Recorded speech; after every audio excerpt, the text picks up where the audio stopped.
A very, very good afternoon from the Houghton Hotel in Johannesburg, and welcome to a rather different edition of the celebration of the Old Mutual Trophy Wine Show. Not as would normally be the case, a lavish lunch that would involve Michael Fridjhon diving into a swimming pool at 3 o'clock the next morning and much celebration in person, but instead the chance to chat to you wherever you are in the world and celebrate some incredibly special wine from incredibly special winemakers at a time when the industry has never needed support more. And Michael, it's a really special edition of the show because not just a little different being online, but 20 years thereof. 20 years, and it does really seem amazing considering that I was there at the inaugural show. And so what we're seeing is 20 years backwards, but also with a sense of what that means looking forward for 20 years.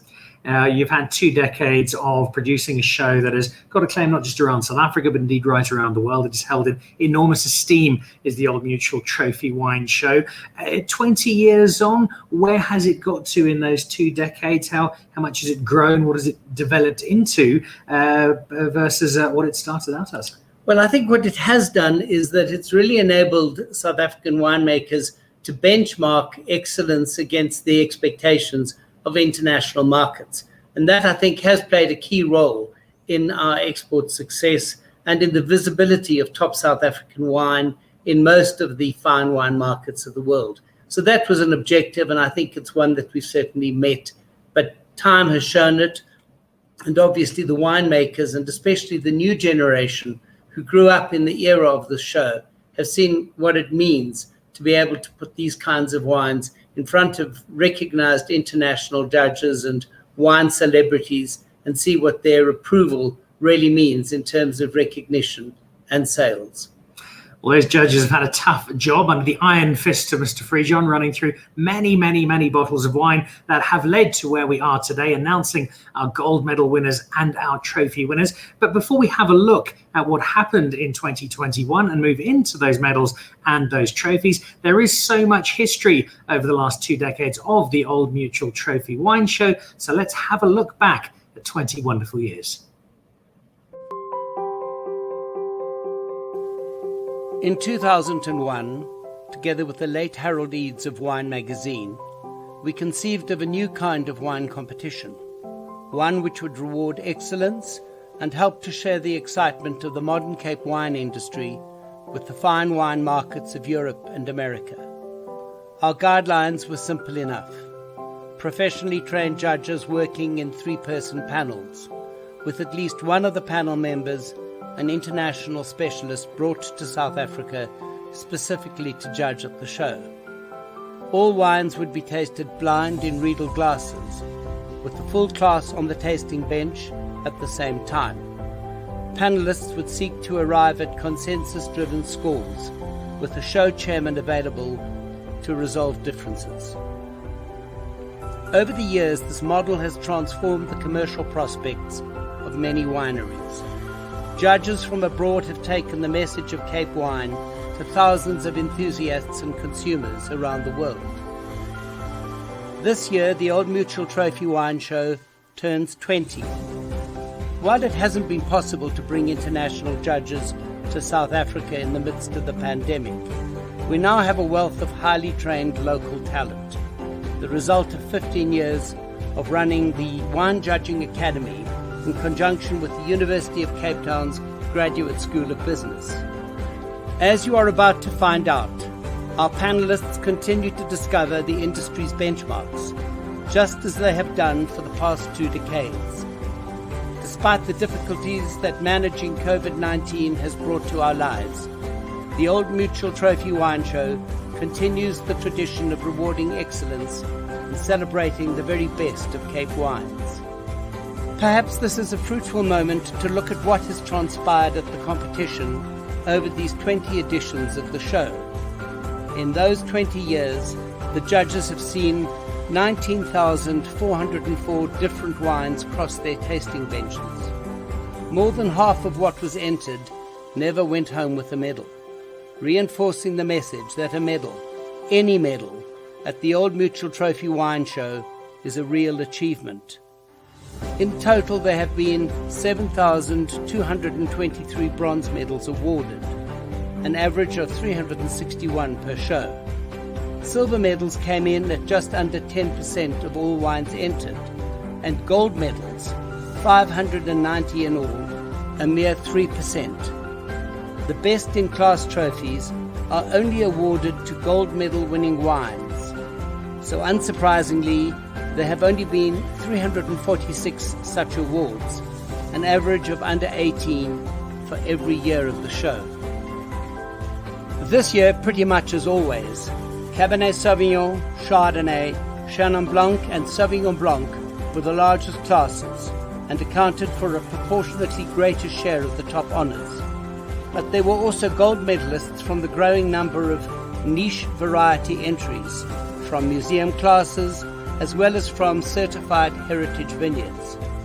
This year, 30 such wines battled it out to be the inaugural winner of the Rosa Kruger Trophy for the best old vine wine. Well, there we go. A snapshot of the history of the Old Mutual Trophy Wine Show. Very proud Michael Fridjhon beside me. One of the elements that comes through so strongly there is the judging. When you started out, you needed international judges to give the show that particular credence. But I suspect we've got to a stage now, 20 years on, where our own local judges, our own local wine authorities are more than recognized enough to be able to do the same job. Oh, that's absolutely true. It's not about the quality of the talent. We can certainly call upon that here without any difficulty at all. But I do think it's very important that as soon as it's possible, we bring back the international judges, because they bring another perspective, they bring another view, and they help to, if you like, breed modernism and take us away from the isolationism which had been the problem up till 94 and was certainly what we were fighting against when we launched the show in 2002. Well, we look forward to having the judges back internationally, although our local judges have done a terrific job. The judges are vital to such a competition. So too is a sponsor, and the sponsor of the Trophy Wine Show has been both consistent and fabulous. And so it gives us great pleasure to say a few words on behalf of Old Mutual, the head of sponsorships and events, and I think the unofficial head of wine tasting at Old Mutual, Mr. Bandile, a very warm welcome. Hi, Dan. I'm definitely not the official wine taster. But yeah, surely.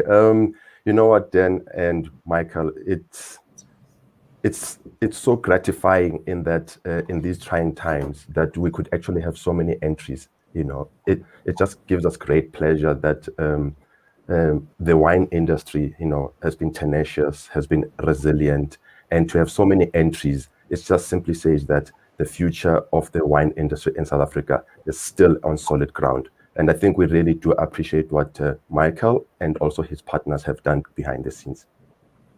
As we are grateful for what you have done, Bandile. Thank you so much for your continued support. It has been invaluable. And you have had, Michael, just a wonderful, wonderful partnership with Old Mutual. It's been extraordinary. It's lasted this 20 years, and the Old Mutual team, and in fact, it's a culture that runs through Old Mutual, which even has its own in-house wine club. There's a real faith in the wine industry and a belief in doing great things, which our industry has done in bucket loads over the 20 years.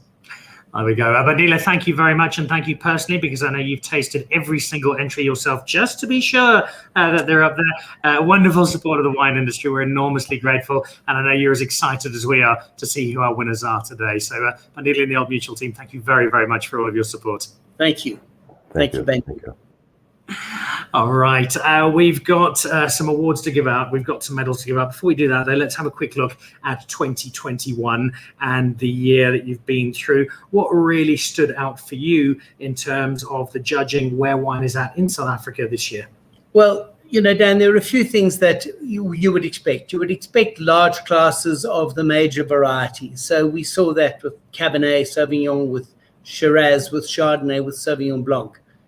What we're also seeing, though, and it's very encouraging, is a growing number of entries in what we call the niche varieties, where the classes are relatively small. But what you see is the commitment of the industry to finding new forms of expression in winemaking. And as those niche varieties grow, they become freestanding varieties of their own. We'll talk about this a bit more when we talk about Semillon. But we see now that this is an industry that is constantly evolving. And that for us is always a great excitement.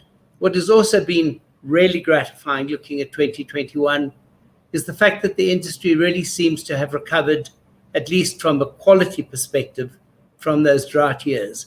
There was very little sign of stress, even in the older wines that entered the museum classes. So it does seem as if, as an industry, we've begun this process of recovery, and with that recovery, and hopefully once we get past the worst of the impact of COVID on the industry, a great new future which lies ahead. And the endorsements we'll see today will give those wines a push at a time when wine does really need so much support. Before we dash into the winners, one last question for you around the judging. Just the mechanics. How does this work? Is it a democratic process? Is it based on holidays on yachts when it's sent the Fridjhon family? How exactly does this play out? We've never had those holidays, but I'm open to the offer if anybody's interested. It's a consensus-driven judging process. There are 3-person panels. We this year were able to bring an associate judge, which is a judge in training, back onto the team.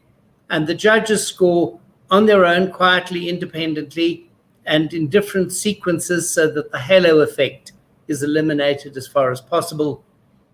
And then they compare their scores. The idea is that they should award the medal first and then the points second. And this year we've brought our calibration of points in line with the international standards. So a bronze medal is 85 to 89, a silver is 90 to 94, and a gold is 95 and above.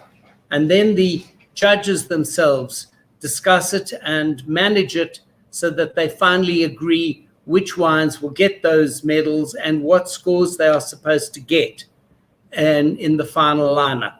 Once that has been achieved, we have a final view from the class, and I, as the show chairman, come through and make sure that those classes are calibrated, those medal classes, with what's happening elsewhere at the show, and at the same time, if you like, rubber stamp everything that's on the cusp.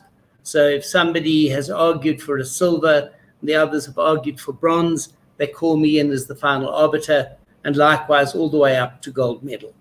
And you could not ask for a better arbiter than somebody who, in over 4 decades of tasting wine, has yet to ever use a spittoon. He's a very proud man, is Michael Fridjhon, and the man who has chaired a group of awards we now get into. And we're in celebratory mode. We're giving out awards, so an effervescent start seems appropriate. We kick off our awards with the Cup Classique. Give us some insight into this category for 2021. Well, Cup Classique celebrates, in fact, 50 years. It's a category that's grown for the past half century. And the South African Cup Classique Association, which has been running pretty much for 30 years, has seen a huge growth in demand and volume. It remains one of the fastest growing classes, and it's done this year on year for the past decade.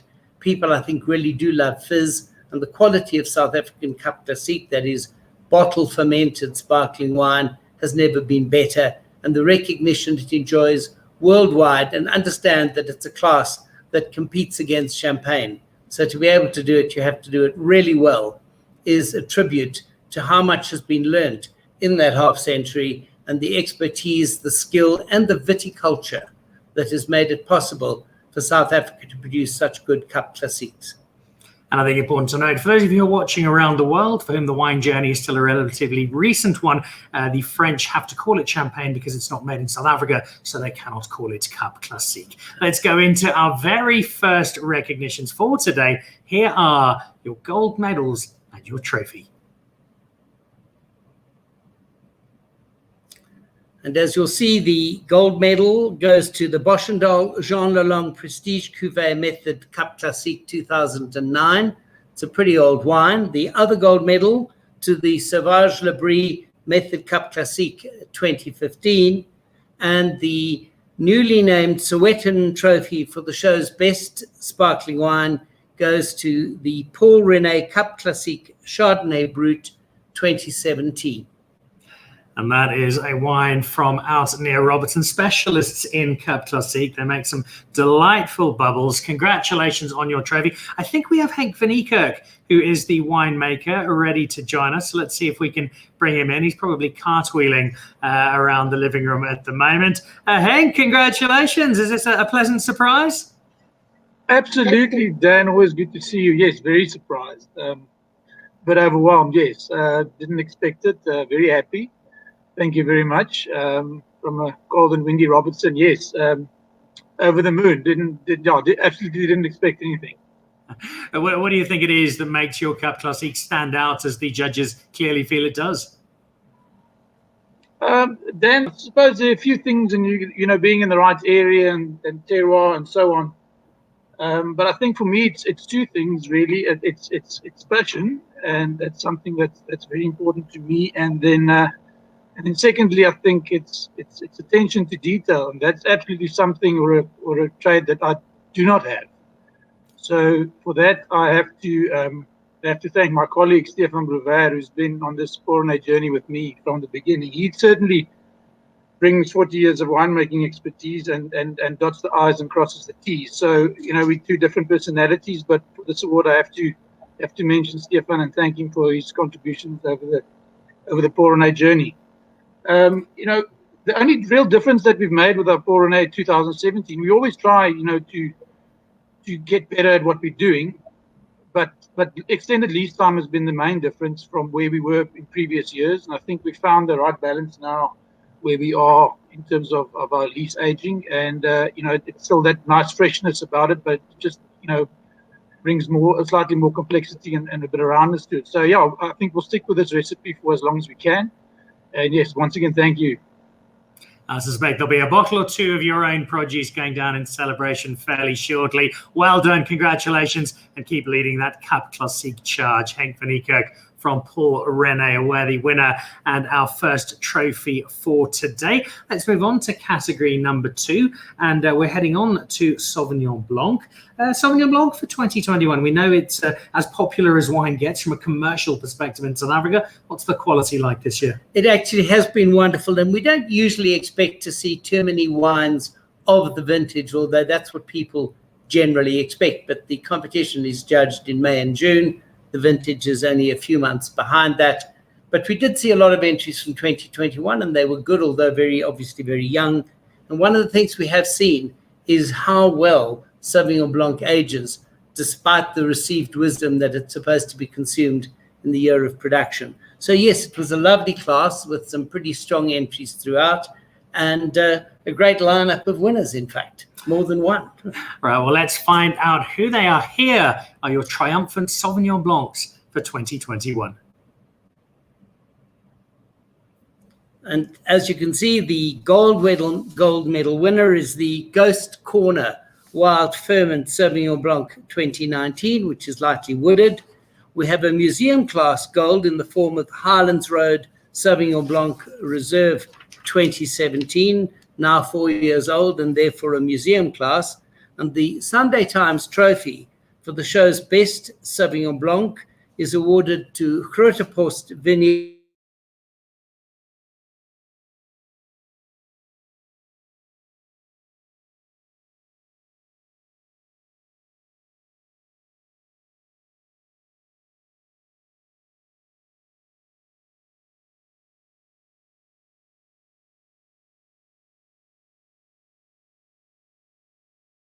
And there are, at the moment, I know, people shaking their heads in disbelief. How on earth, Michael Fridjhon, can you be drinking a Sauvignon Blanc that is 15 years old? But this is exactly the endorsement that tells you don't have to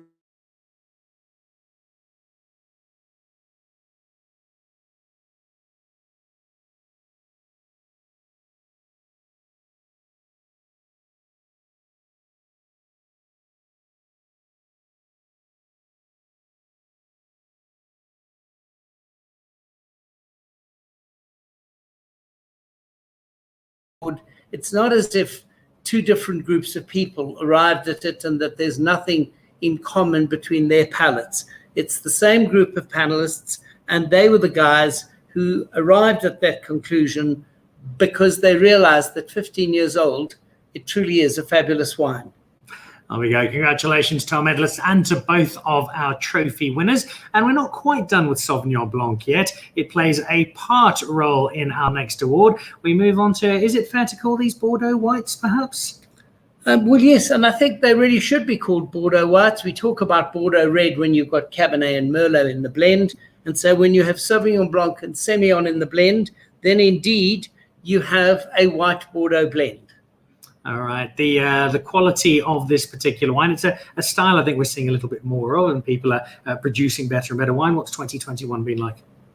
Well, exactly the same as you would see. It was a very gentle vintage, 2021. It was a longer, cooler, much slower ripening season, all the sorts of things which in fact favor varieties of this kind. So no disappointments, or hopefully very few. All right, but particular cheers for those who have done exceptionally well. Let's find out who they are. And so what will now be the Business Day Trophy for the show's best Sauvignon Blanc Semillon blend, the white Bordeaux blend, is awarded to Delaire Estate for the Delaire White Reserve 2018. And we also have a museum class trophy here, the best museum class blend, and it goes to Elgin Vintners for the Century Sauvignon Blanc Semillon blend 2017. So there we go, our Sauvignon Semillon blends. Congratulations to both our trophy winners there. Let's move on. We've got another varietal of blends. What differentiates our other white blends from what we've just seen? Well, by their very nature, they're not white Bordeaux blends. They are often white Rhone blends. There's been a growing interest in a class which contains Roussanne, Marsanne, Viognier, Grenache Blanc. And of course, there are many blends in this country. We've made an art of blending with Chenin Blanc. It's a variety that is widely planted, produces in many cases extraordinary wine. And so people who are looking for complexity, interest and breadth of flavor in a white wine blend often look to some of our old Chenin vineyards to make a contribution to that overall look and feel of the blend. It is a wine space we're seeing more and more, not just in South Africa, but around the world, as such wines find their way into restaurant tables and top wine stores. Let's see who our top performers are for 2021. And the gold medal winner for the best, if you like, other white blend is the De Morganson Maestro 2018. And the trophy in this category is awarded to Stark Conde for the Field Blend 2020. Congratulations there to Stark Conde. Rutger van Beeken's team doing a terrific job. Some lovely, lovely wine. Let's get some thoughts from one of the people involved in making that decision. JD Pretorius was amongst our judges. Here are his thoughts on this category. JD, it's always wonderful to have you amongst the judges at the Old Mutual Trophy Wine Show. And given that over the years you've more than dug deep into what can be done with Sauvignon Blanc and Semillon, and you had the opportunity this year of seeing the wooded and the unwooded Sauvignon Blanc class. You've seen the Bordeaux blend class, Sauvignon Blanc with Semillon. Firstly, your impression about those classes, and together with that, whether those categories have now recovered properly from the drought years. Thanks, Michael. Yeah, Sauvignon is very close to my heart, so is Semillon and the blends of the two. It's generally the unwooded Sauvignon Blanc class I didn't think did really well. A lot of 21s, which at this point of the year I think is quite interesting to see. Obviously a lot of them are showing a lot of the ferment character, very, very bright young wines, but a lot of interest as well, and I think they'll develop into more serious wines in the next year. So that was nice to see, a beautiful museum class, etc. The wooded Sauvignon Blanc class I think has really grown in the last 10 years. It's become really refined, really interesting, and I think that really kind of drives the Sauvignon Blanc class from a more nuanced kind of intellectual point of view. And Semillon is, I mean, and the blends of those wines are ultimately always a little bit more interesting.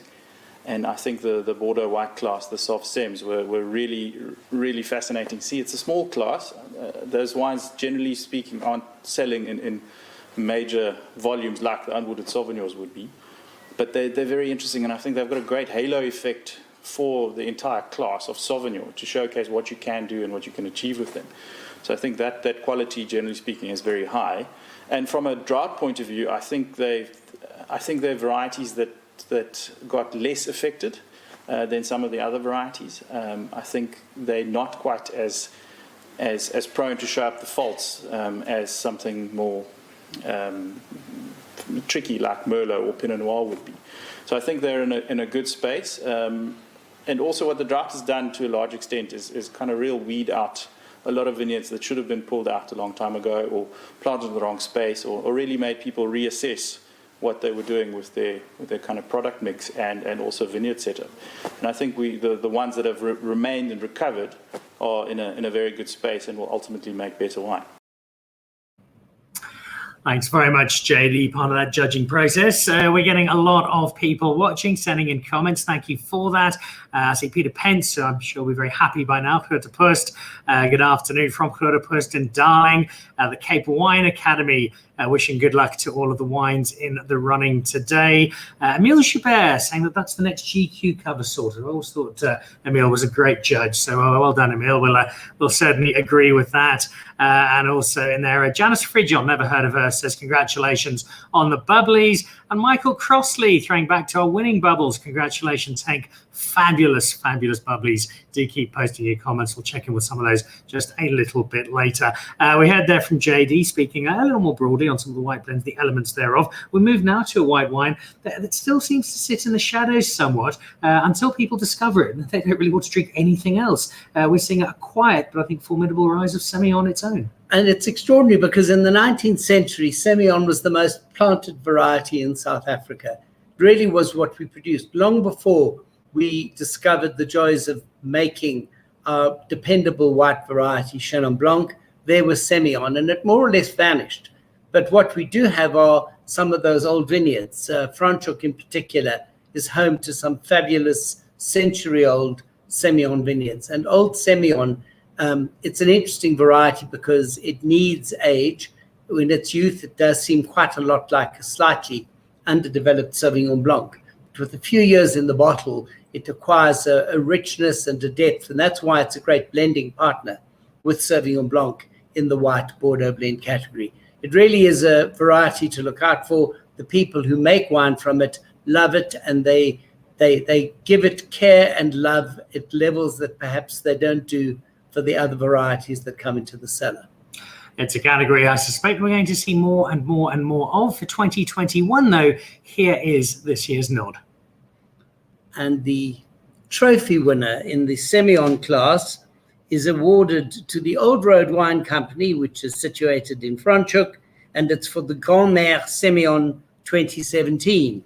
As you can see, it is a 4-year-old wine, so it could theoretically qualify for the museum class for white wine, but that's what Semillon needs, proper bottle age and just that amount of extra time to fill it out and give it depth and complexity.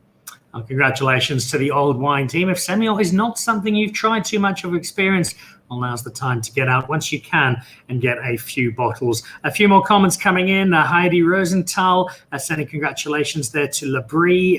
Thank you, Heidi. Congratulations to Henk there from her. Trizan Barnard saying well done to Peter. That is for the Grote Post. Nikita Reeves passing on congratulations to all of the winners so far. And Mike Harper, well done to all of the winners from the Old Mutual Executive Wine Club. Proud of the 20-year association with the Old Mutual Trophy Wine Show. Right, let's head on to as important a category, I suspect, as we have today. If you can hear some banging in the background, that's Ina Smith trying to get in the door of our studio to demand that even more Chenin Blanc is awarded, because it's become, in many ways, South Africa's signature in blends, but also on its own. And it's not just getting bigger, I suspect it's also getting better. It is getting better. It's extraordinary when we all got together and tried to launch this Chenin Renaissance now nearly 30 years ago. There were people who poo-pooed the idea and said it wouldn't happen. But already then we had old vineyards and we had wines or potential wines that people hadn't really seen what could be done. but there has been an amazing effort in the field of Chenin Blanc. The commercial vineyards, many of them have been uprooted and replaced with other commercial vineyards, but the people who had top-end Chenin Blanc have loved and nurtured those vineyards. And in fact, as you will see, we have a trophy winner in the old vine category as well, and it wouldn't be a surprise to me if it turned out to come from an old Chenin Blanc itself. All right, well, let's find out who has done well. It is a hotly contested category. Here are your Chenin winners. And our first gold medal is awarded, in fact, to Mr. Chenin himself. It goes to Ken Forrester for the FMC Chenin Blanc 2019. The second gold medal to Frida and List for the Kochelberg Chenin Blanc 2019. The Harold Eads Trophy for the show's best Chenin Blanc is awarded to Bosman Optenhorst Chenin Blanc 2019. And the inaugural trophy, the inaugural Rosa Kruger Trophy for the show's best old vine wine is also awarded to the Bosman Optenhorst Chenin Blanc 2019, which comes from a certified heritage vineyard. It's a wonderful part of the Chenin Blanc story, a wonderful new trophy. I'm going to get your thoughts on that in just a moment, Michael. But I think we have a very happy winemaker who's the new proud owner of 2 trophies, Natasha Williams from Bosman. So let's bring in Natasha, beaming, I've no doubt, broad smile. Natasha, congratulations. Thank you so much. Sure, I think we are honestly very pleasantly surprised with that. 2 trophies was not expected. So very, very happy. Thank you so much. It's a wonderful wine. I had some on the show with Corlea just a few weeks ago down in Wellington. What sets your wine apart? What makes it so special for you? You know, this, it's the old vine Chenin Blanc, and thanks to Corlea Fourie, who saved this block in 2007 from being uprooted, and we've started learning the history of that block and how we've just learned how to interpret what the vineyard has been telling us every single year. And 2019 was definitely a special vintage for us. And again, looking at what the vineyard told us to do and just trying to show the best version of this wine every single year and just showing that sense of place and portraying that into the wine has been quite a journey for us. Well, it's been a wonderful journey for us to get to drink it. So congratulations, Taka. Thank you. Enjoy your celebrations down in Wellington. Thank you for being with us. Thank you so much. Congratulations. That's fantastic. It really is. It won a gold medal a few years back.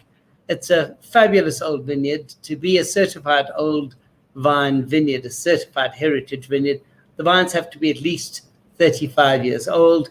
And that vineyard has, as you can see, contributed something really special to the Optenhorst Chenin Blanc. It certainly has. And those vineyards, as Natasha was saying there, saved, I think, the day before they were about to be pulled out by Corlea. And we see the results today. Messages flying in. Tanya Blockdeck sending congratulations and enjoying some of the older Semillon. Johan Van Eck, congratulations, Bosman. Stunning wine at the Optenhorst. Says Johan. Monica Mountjoy, also well done to Bosman. And Anitha Conant throwing back to Peter and his team with their sea salter. Well done and well deserved. And Ina Smith, congratulations to the Chenin Award behind the Chenin Blanc Association here in South Africa. Okay, let us leave the world of Chenin Blanc and head on to Chardonnay, Mr. Fridjhon. Chardonnay, a very, very important variety, and it survived the anything but Chardonnay movement of the 90s because I think South Africa produces extraordinary Chardonnay that doesn't need to depend on massive oaking in order to make its point. So we as a country never strayed as deeply as the Australians and the Americans into the world of the French forests. And we've always had a freshness, a luminosity, and a linearity to our Chardonnays. And so it's a very tough class to judge. It produces several gold medals and some extraordinary wines. Well, let's find out which those wines are. Here are your top Chardonnays for 2021. And the 2 gold medal winners are both previous Chardonnay trophy winners. The first is De Morganzon, in this case for the 2019 Reserve Chardonnay. The second, Rustenburg Five Soldiers, last year's trophy winner, this year with the 2019. And our Mealy Trophy for the show's best Chardonnay is awarded to De Grendel for the Optiberg Chardonnay 2020, produced by Charles Hopkins. And congratulations to Charles. He's a wonderful man making some delightful wine down in Durbanville. Wine that was appraised by, amongst others, Cathy van Sale, who is one of South Africa's most revered and respected wine judges, travelers, and experts on Japan. Don't get her talking about it. She will never stop. We would like to talk to her about Chardonnay, so let's bring in Cathy and get some thoughts on the judging process. Michael's already alluded, Cathy, to the challenges that Chardonnay has had in the past. Fair to say that Chardonnay in South Africa is bouncing back not just strongly, but very much on its own terms here? I agree wholeheartedly with that. Yes, as Michael pointed out, we didn't fall as deeply into the trap of too much wood as several other New World countries did, but we've bounced back, I believe, with a vengeance. Our wines deliver not only fruit, but they deliver, in many cases, a crystalline purity that only needs to be enhanced by wood, not supported by it and not overpowered by it. In terms of where Chardonnay is going, did you as a judge get a real sense that this is a wine that's going to drive an important chunk of our South African wine story going forward? You know, there's a different answer to that question depending on what market segment you're aiming at. But overall, I think that if we're delivering sunshine in a bottle, which a lot of the Northern Hemisphere want, South Africa can deliver Chardonnays that not only deliver the sunshine in a bottle, but deliver a certain elegance that some of the other New World countries can't do. So let's tick that box. And then when it comes to other top quality Chardonnays that you'd hopefully see in restaurants around the world, I think that we have something very different to offer.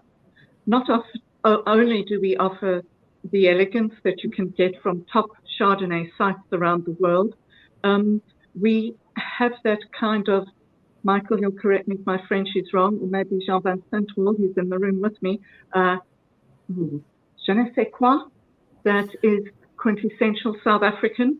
And that is, for me, a mixture between a beautiful mixture or marriage, if you like, of pure fruit, elegance, judicious oak, and increasingly a mineral freshness on the palate as we identify better sites for Chardonnay.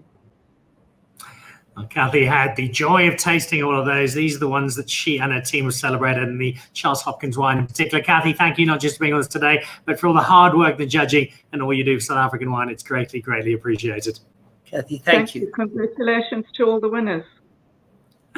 And those congratulations are flowing in. Heidi Rosenthal, Germany. Yippee! Congrats, Charles, and the De Grendel team. Arco Larman, well done, Charlie. Very happy for you. And the team must get a bottle. And Emile Joubert, appreciating you here, Michael. Michael's Afrikaans pronunciation has improved as much as South African Chardonnay. That Optiberg was music to my poor ears. Thank you, Emile. All right, let's move on to another category. You know, similar, I think, to Semillon, in that it's one we don't always give as much attention to or acclaim to as we should, and that's Cape Vintage. Cape Vintage, exactly. We're talking, of course, about the word no one dare breathe, and that is port. And South Africa, I think, is a real competitor to the Douro when it comes to producing port. And we do have our port capital in South Africa, which is Calitzdorp, though it's not the only place where our Cape Vintage wines are of a very superior quality. Well, let's see what got the nod for the best quality of all. Here is a top spot for Cape Vintage for this year. And the winner of the Tony Mossop Trophy for the best Cape Vintage is awarded to Boerplaas for the Cape Vintage Reserve 2017. Karel Nullet Boerplaas was a real pioneer of true classic style port production, and it gives me a lot of pleasure to see that his Cape Vintage Reserve 2017 is the Tony Mossop Trophy winner. Well, congratulations. We're going to head down to Carletsdorp, where I think Leon Kutsia is on a bicycle powered to a car battery trying to get Carletsdorp's internet up and running. So if we have Margot on Wi-Fi, let's see if we can get her in. Fingers are firmly crossed, and they're delivered. Margot, congratulations. Hello. Thank you, Dan. Thank you, Michael. No, it's a pleasure. Thank you. No, it's all the way here in Carletsdorp. Yes, Leon is on a bicycle. The power is out because of the weather, but luckily we have a glass of port to keep us warm during this time. Now, I'm very pleased about Cape Vintage Reserve 2017 getting the trophy. It's made of Touriga Nacional, Tinta Barroca, Touriga Franca, and of course a little bit of Suzal. And it's all bush wine, Portuguese varieties that we make, still traditional Portuguese style in cement lagars all the way here in Carletsdorp. But I'm very pleased. We're not allowed to call it port, but it's still port in our hearts. And rightly so. You make some terrific wine. Congratulations, Margot. Enjoy the celebrations with Leon and with the family. And thanks so much for keeping your fine tradition going so proudly. Yeah, thank you. And also congratulations to all the winners so far. Cheers. There we go. Margot Nell. And it's lovely, lovely, lovely to see that category continuing as successfully as it does. And it's one we do need to keep pushing and keep celebrating. We do. We make great fortified wine in this country. The category has been shrinking. But as you go into winter, I can't think of anything else you'd rather have in your glass. All right. Speaking of winter, it's time to move into the red category. And this one can need a little bit of explanation. Some people might raise an eyebrow. What is a niche red, Michael Fridjhon? As I alluded to earlier, we have varieties where the current amount of production isn't necessarily big enough in terms of the number of different producers to warrant a separate class of its own. But as we saw with Semillon, they finally do grow big enough to have that kind of entry. And this is a niche variety, in this case, Grenache Noir, and it's a niche red. It was once very widely planted. In fact, at one stage, it was the most widely planted red variety in the world. And we are rediscovering it in South Africa. And we, this year, have a trophy winner from a Grenache Noir vineyard. It's a trophy that's going to help that resurgence of Grenache Noir. Let's see who's won it. And so the winner of the trophy for the best niche red is Dunstan for the Dunstan Reserve Grenache 2018. Congratulations and well done to Dunstan. I suspect there'll be a few people hurrying off to try and get themselves a bottle to try out that niche red, the Grenache Noir. Let's move on to another red. It's certainly not so niche, but it's one that's also, I think, on a bit of a comeback trail on its own terms, as opposed to just being part of a blend, and that's Cabernet Franc. Cabernet Franc, exactly. It's quite interesting that, firstly, we didn't have much in the way of planting material till the 1980s, in fact, 1990s. But more and more, we're discovering that Cabernet Franc, which is the ancient parent of Cabernet Sauvignon, is a variety that performs particularly well in the Cape. So this is by no means the first time that we've had a Cabernet Franc trophy winner, but it is a very special winner this year. All right, let's see who a champion Cabernet Franc is for 2021. And the trophy for the show's best Cabernet Franc is awarded to Demis Fontaine for the Tokozani Cabernet Franc 2019. It's a particularly delicious wine. I can vouch for that. There we go. Tokozani with their Cabernet Franc. Congratulations, a wine I suspect you're going to be hearing a lot more of as it finds its feet in South Africa. Okay, let's say goodbye to Cabernet Franc on its own and say hello to Cabernet Franc in part, in some cases, because it is on to the Bordeaux blends. Indeed it is. And talk us through 2021. What were we seeing style-wise? What was the quality like? Well, remember, it's not a 2021 vintage. We are seeing wines as far back as 2017. And in fact, museum classes go back another 4 years. But what we are seeing is that the country has firstly generally got much better at managing Merlot. And poor Merlot obviously undermines a Bordeaux blend. We've always had fabulous Cabernet Sauvignon. As I mentioned earlier, we have lovely Cabernet Franc. Malbec is doing increasingly well in South Africa. So the broad range of the Bordeaux blend varieties are now present in healthy vineyards, and we're seeing finer and finer Bordeaux blends everywhere. All right, who has won the Bordeaux blend recognition from our very demanding panel of judges? Let's have a look at our winners for 2021. So our gold medals are awarded to Demersdal for the Private Collection 2017, and the Riedel Trophy for the show's best Bordeaux-style red blend is awarded to Baten Verwachting for the Maifort 2018. And congratulations to them on that, doing particularly well out of Constantia. We had a great selection of judges who were part of this particular choice. Patson is one of them, and Michael caught up with him during the course of the judging process. Patson, Bordeaux blends, another class that you had the pleasure of judging. And so I think the question is one of those key questions that comes up with so many classes: fruit before wood or wood before fruit? Are we getting it right? Is the integration there, or was it still pretty much apart? Now look, I must say I was also very, very impressed with our Bordeaux blends this year, and we are really improving. So we are getting that balance of fruit and oak at the same time. It was one of the strongest classes that I judged this year, and we pulled quite a lot of medals as well. So there was that balance, a lot of fruit coming through, very forthcoming fruit on the nose. Then you start getting those grippy tannins on the entry, but you get a little bit of that juiciness on the mid palate, lovely freshness as well at the back, just balancing off that the wood as well. But I think the guys are still using a lot more oak, but it's well balanced, with lovely fruit, with lovely freshness as well. Messages coming through on the back of those words from Patson Matonse, one of our judges. The Reciprocal Wine Company, congratulations, Baten Verwachting, on a well-deserved award. Johan van Beek, also congratulations, Baten Verwachting. And Chantal Bovie-Bezedena, congratulations to all the winners so far. All right, let's move over to a category that does tend to divide people. There are a lot of people who simply on the basis of what this is refuse to drink it, and as a result lose out on a huge amount of wine, because it's both proudly South African and a category that I'm sure you saw this year again continues to deliver, and that's Pinotage. Absolutely. I mean, we used to make jokes about it was your punishment to go and judge the class.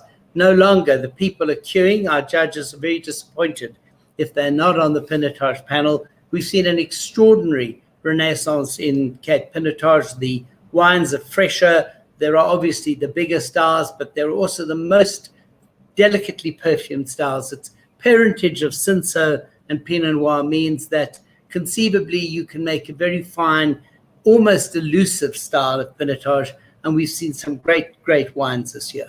And some of those have done particularly well in the eyes of the judges. Let's see which ones those are. Well, we have a gold medal, and it's awarded to Liefland for the Bushvine Pinotage 2019. It's lovely to see Liefland back on the winner's podium. And the trophy for the show's best Pinotage is awarded to Demersdal Estate for the Demersdal Pinotage Reserve 2019. Congratulations to Demersdal, and well done. The judging there, as Michael said, everybody wanted a piece of it. James is one of the judges lucky enough to be part of that panel. Once again, Michael chatted to him about it during the course of judging. It's a question that in past years, James Peterson, who has judged so many times and seen Pinotage go from kind of like the bad boy to the much-loved prodigal returning. But the question is always about whether good Pinotage has to be big Pinotage. And, there are all kinds of analogies, rugby player wines, rugby winemakers who make Pinotage. Is it that we are trying to make Pinotage into something bigger than it needs to be? Is it possible to make really good Pinotage without it necessarily being bulked up? A question about Pinotage on steroids. It's a very good question. I think it's very important. Pinotage is here to stay. It's one of South Africa's top varieties. It's a calling card for us. Everybody that comes to visit is going to drink it. So it's crucial that we engage with it. And it's been very exciting to watch what has happened. I think the big burly riper styles are well established. I think the guys, the rugby players, have done a good job. They've figured out how to give it some polish and finesse in a bigger size. However, what's really exciting is to see the newer kind of nuanced styles that are coming through, especially wines that are looking after the tannin. One of the challenges of Pinotage has got this really dry, firm tannin. And I think it needs to be celebrated. And if your vineyards are healthy and you pick your fruit kind of lighter and earlier, you can allow those tannins to give the wine the necessary weight without the ripeness and the kind of burliness. So I think it's a very exciting time for Pinotage. I'm very excited to see what's going to happen. And I think we have to look at other regions that are doing quite well with red wines where they're firm tannins, like Bordeaux on Mourvèdre or like Nebbiolo in Italy. And I think this is a long journey. The words of James Peterson, one of the judges of the great endorsement for Pinotage, which occasionally still sadly does need it. Not so much there for Cabernet Sauvignon, which remains as popular as ever. What were the entries like for this year, Michael? It was a very strong class. There were around about 70 entries, and they were good entries. The judges really did have that chance to argue between wines of merit rather than look to bump up wines that really didn't deserve to be there. It was a matter of pushing wines down rather than pushing them up. We like to say that everything is the same every year, but sometimes you have a splendid amount of riches and other times you do look around a wee bit to see where the talent is. It was a lovely year to judge. Over 70 entries, down to just one gold medal and a trophy. Here they are. And so the gold medal winner goes to Dimmersdale Estate for the Journal Cabernet Sauvignon 2018. I'm sure Tastelot now is very pleased with himself. And the trophy winner is the Oldenburg Vineyards Ronde Coupe Per Se Cabernet Sauvignon 2019, which wins the American Express Trophy for the show's best Cabernet Sauvignon. Nick van Aarde must be very pleased. Indeed, I suspect Taste Lombard has already got a video being prepared to put out from the Bunhook Valley. Let's go over to get some thoughts there. Spencer van Damier from the Sommelier Association of South Africa now joins us. He was one of the judges in this particular category. Spencer, welcome in to the show. Do we have Spencer? We're waiting. No, I think we might have just lost connection there with Spencer.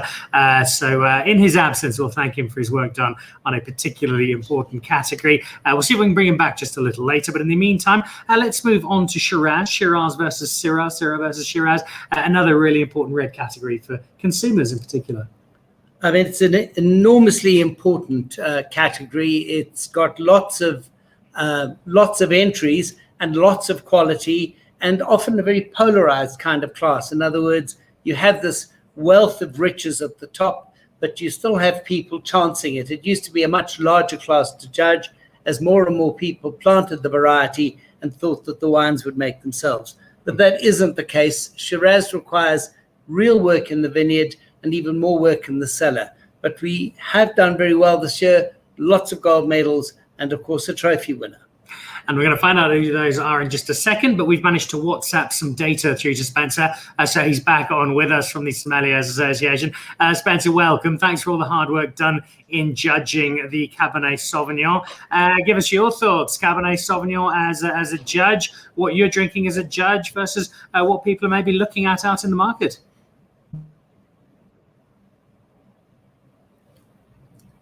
I think we're just struggling a touch there with Spencer with his connection. Spencer, no. All right. Well, a big thank you nonetheless to Spencer. We will try and get him back. But in the meantime, we've got some Shiraz to celebrate. And not one, not two, not three, but 4 gold medals plus a trophy.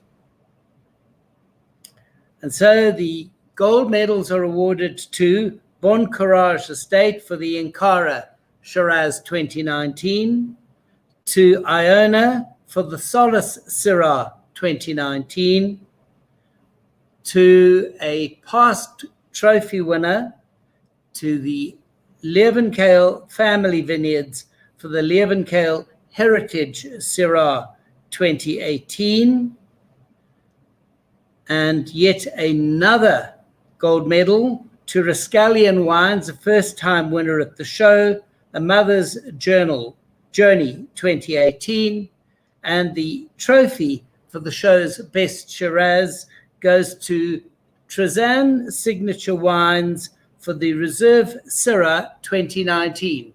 I have to say that the 2018 was last year's laureate, so Trizan obviously has not only fabulous vineyards from which this wine is produced, but a deft hand in producing it.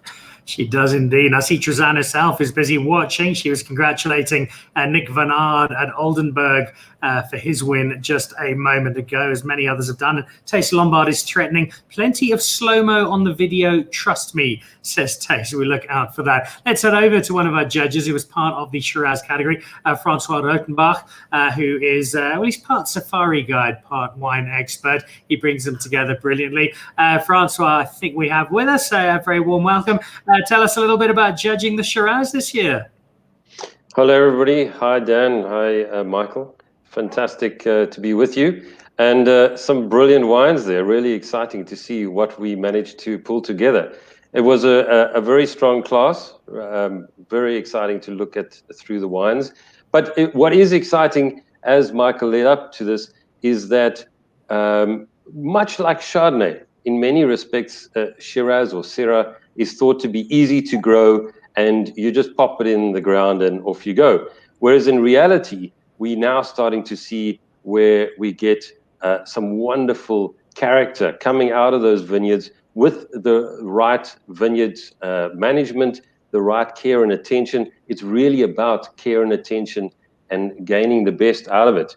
And in Trizan's case, extraordinary that she's done it 2 years in a row, which is fantastic to see. And it's about much like the Leeuwenkuil, the heritage Syrah, where there's been real care and attention placed on it stylistically. There are differences, of course, where you're seeing the very big and bold styles. They are worthy if you work specifically to ensure that there's a sense of freshness coming through in the wines, so they can be worthy. But what we're seeing in the more medium-bodied styles is some really interesting textures and characterization coming through, and is really, I think, leading to some wonderful drinking enjoyment. And clearly some excellent wine, and consistently so, which I think reflects on the judging as well. Francois, thanks for being part of it, and thanks for joining us today. Good to see you all. With some insight there. Trizan saying, wow, that was a surprise. I can't quite believe she'll that. Get a different trophy this year. It's the newly named Business Day Shiraz Trophy, but she's had it before. She had it last year, and it really does prove, as I said, a deft hand in production. And I have to commend the judging panels when they pick out the same wines year in, year out. It is a tribute to judging. There are people, I think, who imagine that wine judging is a little bit like the spin of a roulette wheel. And when you see how many of the laureates this year have been on the podium before, you know that really it is possible to recognize and to discern quality in wine and to pass that recognition on in the form of gold medals and trophies. More endorsement from one of our great wine tasters, Angela Lloyd. Bravo, Trizan, showing that Shiraz doesn't have to be a blockbuster to be a winner. Yours is all elegance and freshness, much like Angela. So glad for you. Congratulations. And we're going to have one last crack at Spencer and throw back to the cab. I think we have him back from the Sommeliers Association. So Spencer Bonamier, I think we've got you there, Spencer. Welcome into the show, and great to see you. Give us a few quick thoughts on the Cabernet Sauvignon and the judging this year. Yeah, no, cool. So yeah, cab was cab is it's quite a test of stamina when you have 75 odd Cabernet Francs and Cabernet Sauvignons in front of you. So certainly a little bit of work, but very exciting. I think from my perspective, from a service, definitely a service-driven perspective, it's a little bit more on the pure enjoyment of the wine rather than the technical nuance of the wine, and I think. Of all the wines, really cool to see who the winners are now, because you obviously only find out at this point. But I think they're all very different in their own ways, and I think that was really interesting. Certainly some that are very much about enjoyment up front, and certainly some which are cool for cellaring and cool for the long run. Very quickly, you're a sommelier association. What's Cabernet Sauvignon saying to you in terms of somebody who's getting wine out into the market on a daily basis? Well, it's critical. I mean, it's the king of wines, isn't it? It's the most important category out there. And if we're making strong wines, strong cabs, and making good statements like these, where they're winning lots of medals and that sort of thing, I think that certainly sets a firm foundation for everything else that follows.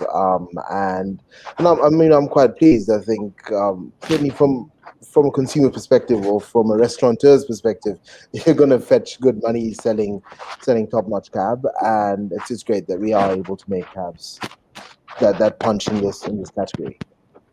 And it's great that they're supported and celebrated by people like yourself. Spencer, thank you for joining us. Thank you for judging, and thanks for the great work you do with the Sommelier Association. Thanks so much. Right, let's jump out of that and jump into a category that's also going to need a little bit of explanation. Discovery of the show. Is this just you sitting in your hotel room at 3 a.m. and deciding what you like best, or is there a slightly greater science to it? No, there is a science. The discovery of the show is, without making it sound like a cheap wine, it has to be a gold medal winner that also represents extraordinary value. In the early days, we simply took the price of the wine and the points that it had been awarded, divided the one into the other, arrived at an index and said, well, that's what it is. And you would imagine this Old Mutual, of course, has actuaries, plenty of them, and they came and explained to us that the range of points is different from the range of price. You can't just assume them equal. They came up with a kind of algorithm, which still has me astonished. We used the supercomputer at Tesla in order to arrive at the calculation, and there are power outages all over America as it grinds through this calculation. But the long and the short is that we make adjustments for inflation, we make adjustments for the variance in price on average between red and white wine, and in the end what we're trying to find is a wine that really does represent the best value amongst the gold medal winners. So what is our discovery of the show at the Old Mutual Wine Trophy Show 2021? Michael's about to let us know. And the Old Mutual Discovery of the Show trophy is awarded to Dimas Fontaine for the Tokozani Cabernet Franc 2019, made by Lauren Hulsman, who I'm sure by this stage is probably quite excited. Second trophy already. She got the nod for Cabernet Franc. Now for discovery of the show as well. Let's jump over to Lauren. If she's still able to talk, she might be falling over with lightning. Lauren, congratulations. Well done. Thank you so very much, Dan. Maiden vintage, brand new wine for Tokozani. Couldn't have asked for a better performance. I'm just completely blown away. Well, what's taken you more by surprise, receiving this incredibly prestigious pair of awards, or what you've managed to produce and wine that is so very good? Well, look, the mandate was pretty easy for me. I got told by head winemaker, it's time to make your own wine, pick something and go for it. So I've made something that I would love to drink. And doing that, it just makes it a little bit easier. So I'm just absolutely stunned by how well this wine is done. I mean, 2 trophies, first time out. I can't believe it. I'm almost speechless, actually. Well, you've set the bar rather high for yourself for future vintages. We're going to be watching them very closely. But for now, enjoy the celebrations, Lauren. Congratulations, and thank you for an absolute. Thank you very much. It's fabulous. Very well done. There we go. Lauren Hulsman, loads of people piling in there. Michael Crossley, discovery of the show is always worth seeking out, extraordinary value. The Reciprocal Wine Company saying congratulations to Tokozani. Gilly Bjerkes, go Lauren. And Leanne Phillips, well done, Tokozani. So lots of congratulations coming in, and rightly so. We're coming towards the end of our awards. We've got just a few more to go. One of those left is the best white overall, and a similar question to my previous one. How do you decide that a Chenin is better than a Chardonnay, a Semillon Sauvignon blend is better than a pure Sauvignon? Well, it's all done at the trophy judging. When all of the judges sit together, there is at this stage no discussion whatsoever, and they allocate points, just points, to the wines on the trophy tasting bench. So these are all gold medalists, and their points will help us to determine the best in class, which is the trophy winner for Cabernet or for Shiraz or for Chenin Blanc, for example. And then you get to the wine that got the most points as a white wine. It's obviously going to be a trophy winner in the class that it was judged in, but it now has the most points from all of the judges, and that, of course, means that it's going to be the best white wine overall. Well, let's see what it is. Here is your champion white wine for 2021. And the Old Mutual Trophy for the 2021 Old Mutual Trophy wine show's best white wine is awarded to Charles Hopkins at De Grendel for the De Grendel Op die Berg Chardonnay 2020. Very well done, Charles. Congratulations to Charles down in Durbanville. Beautiful sweeping views from that front deck of the estate. I think we have Charles with us, so let's drop in on the estate. If we can rope him in, are we getting him? And we fight our way through the Wi-Fi down in Durbanville. We can indeed. Charles Hopkins, well done. Congratulations. Thanks, Dan. Thanks, Michael. It's really a privilege and an honor.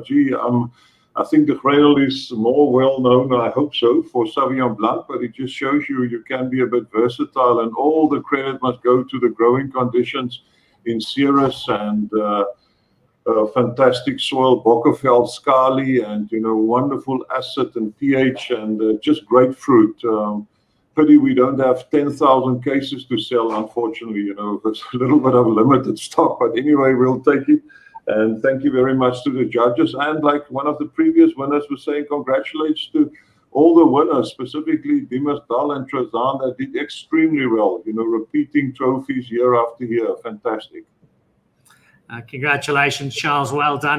Very quickly, you mentioned being known for Sauvignon Blanc. What does it mean to you, to your estate, to be able to celebrate a wine that showcases you can do so much more than just make that one varietal?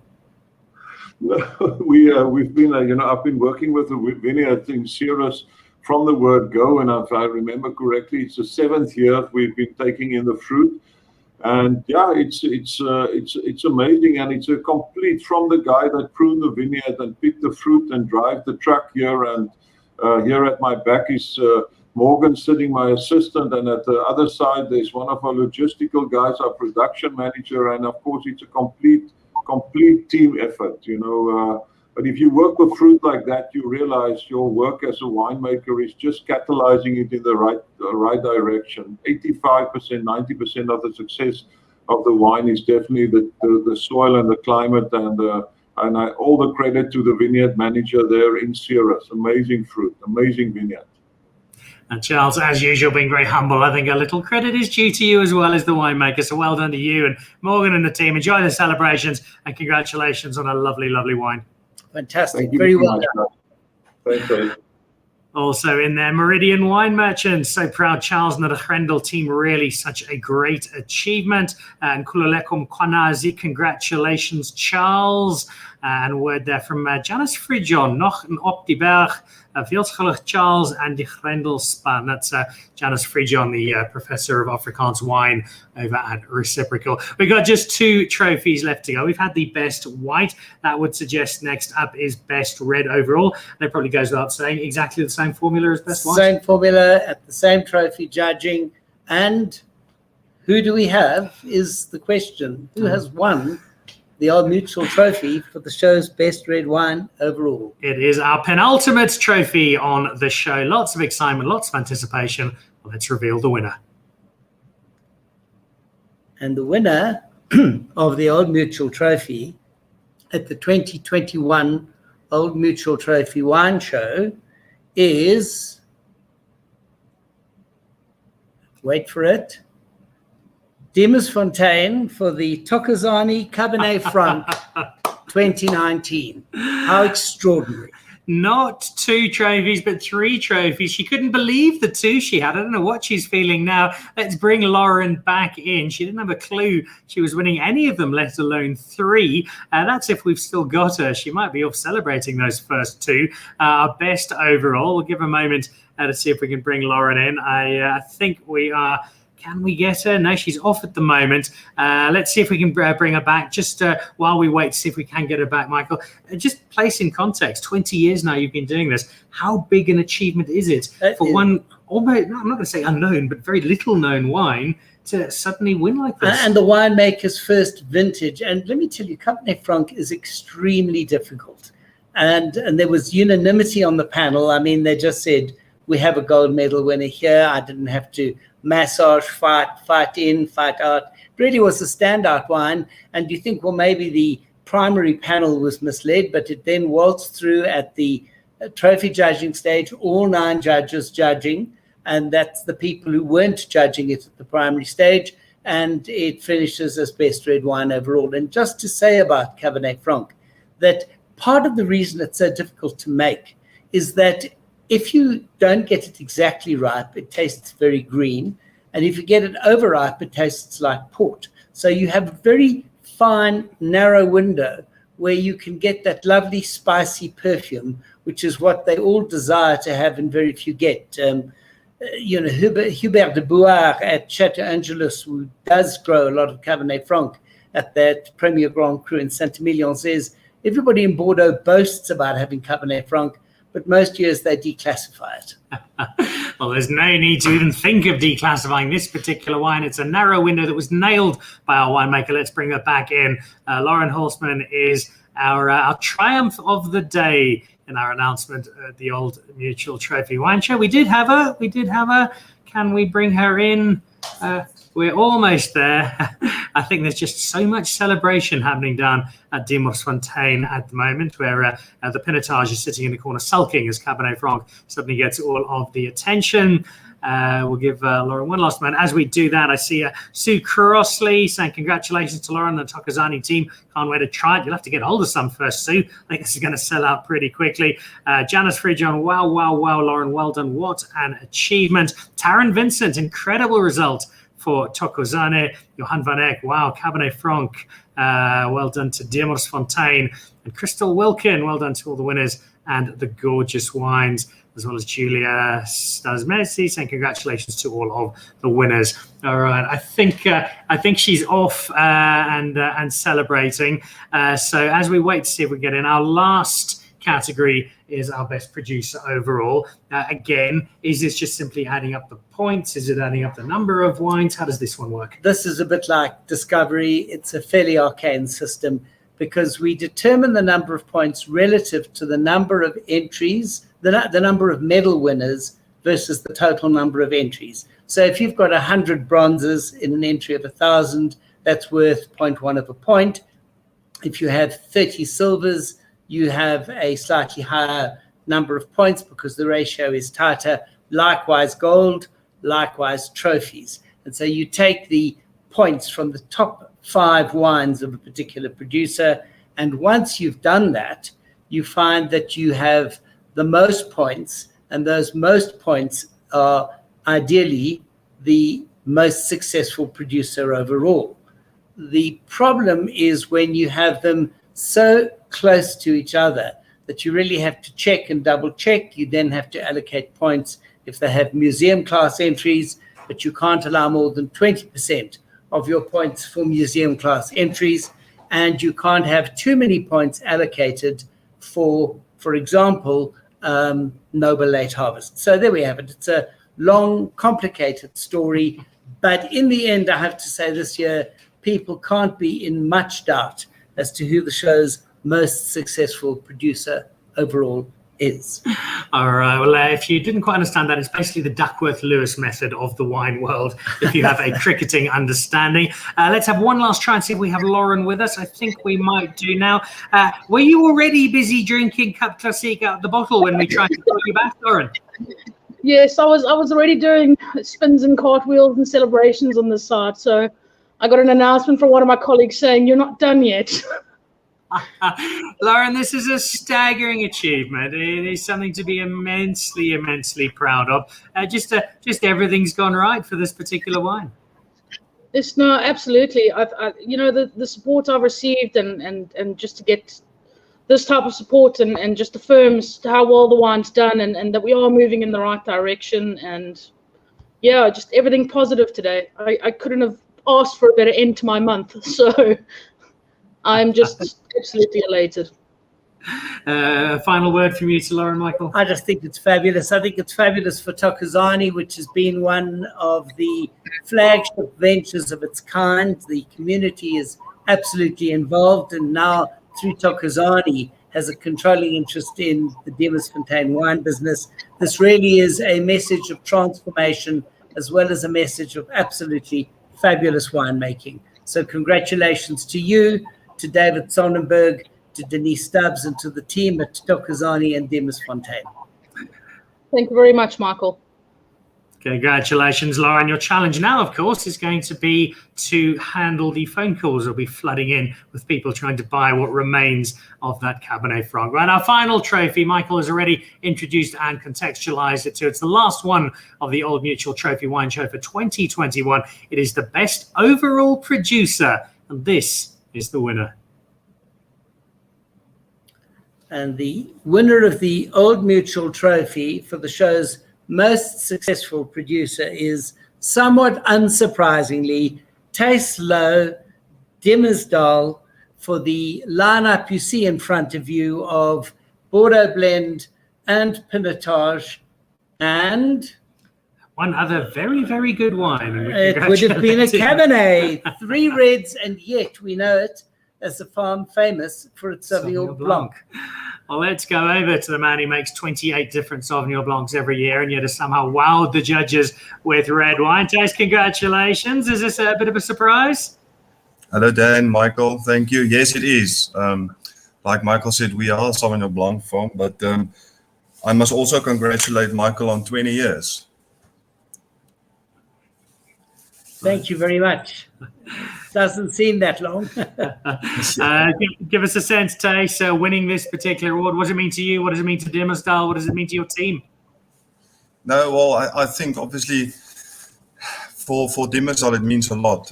You know, any prize is fantastic, but to be the top producer it's obviously fantastic. We can use it for the next 100 years in our marketing campaign. So we'll take it. And very proudly so. Probably your only challenge now is to decide which of these award-winning wines you're going to be celebrating with, possibly all of them by the end of the day. Tace, thanks for giving us some wonderful wine. Thanks for everything Dimmersdal does in showcasing the best of South Africa, and enjoy some very well-deserved celebrations today. Thank you so much, Dan and Michael. Congratulations. There we go. We finish on a triumphant note for Dimmersdal, but I think a triumphant note for the awards in their 20th year and for South African wine, because as tough as the world is for South African wine at the moment, and gee, we do know it, it hasn't stopped our winemakers from producing brilliant wine, from delivering on this extraordinary terroir we have, and for somehow keeping this industry of ours going. They do, and that's why I do want to add that without the support of sponsors like Old Mutual, the industry would be in a vastly different place. What we have is an industry that has been resilient and in the face of quite a lot of setbacks has produced an extraordinary array of wines. And it's wine we've celebrated at the very top end through the course of our special awards ceremony. Not in person. Hopefully next time we do this, we will all be together. But for today, it has been the opportunity to at least touch base with winemakers around South Africa, to pay tribute to some exceptional South African wine and to celebrate with the people who have given it to us. Final word from you, Michael, as we wrap up, and perhaps look forward to the next 20 years of the Old Mutual. Well, certainly the next 20 years. And the excitement is really that when you see how the industry has evolved in these 20 years, you really want to be around for the next 20, 40, 60 years. There is so much excitement in Cape Wine. And I do want to say that today we celebrate the golds and the trophies. The silver medalists, those scoring 90 to 94, are absolutely fabulous wines, as are the bronze medals. The judging standards are really high, and any medal at the Old Mutual Trophy Wine Show is an indication of a wine very much worth drinking. And there are 20 years of the awards, plus an extraordinary array of judges to back up that sentiment and to do so very firmly. Congratulations once again, in particular, to Thijs Lowen Dimmerstal, the overall producer, to Lauren Holtzman, who swept the show today with her wonderful Tokozani Cabernet Franc, Charles and his de Grendel Chardonnay, and that Cap Classique from down at Paul Rene, plus the range of other trophy winners, gold medalists, silver and bronze. And a big congratulations to all of them. Thank you to everybody who's been watching, commenting, sending in messages from not just around South Africa, but indeed around the world. Thank you for joining us today. Once again, a big thank you to Old Mutual, and a huge thank you to your chair, Michael Fridjhon, and his team of judges who've managed to put all of this together. It's a bright and smiling day in otherwise challenging times for the South African wine industry, but hopefully this is a nudge to a brighter horizon. Look out next week, Thursday at 5 o'clock on Dan Really Likes Wine for a special show, including some of our winners today, as Michael and I dive into those wines in a little more detail. For now, we raise a collective glass to some brilliant South African winemakers, some great wine people, and some wine that continues to do us proud. From a special edition of Dan Really Likes Wine with the Old Mutual Trophy Wine Show, I'm Dan Nicholl. The good-looking guy beside me is Michael Fridjhon. Thanks for watching, and congratulations.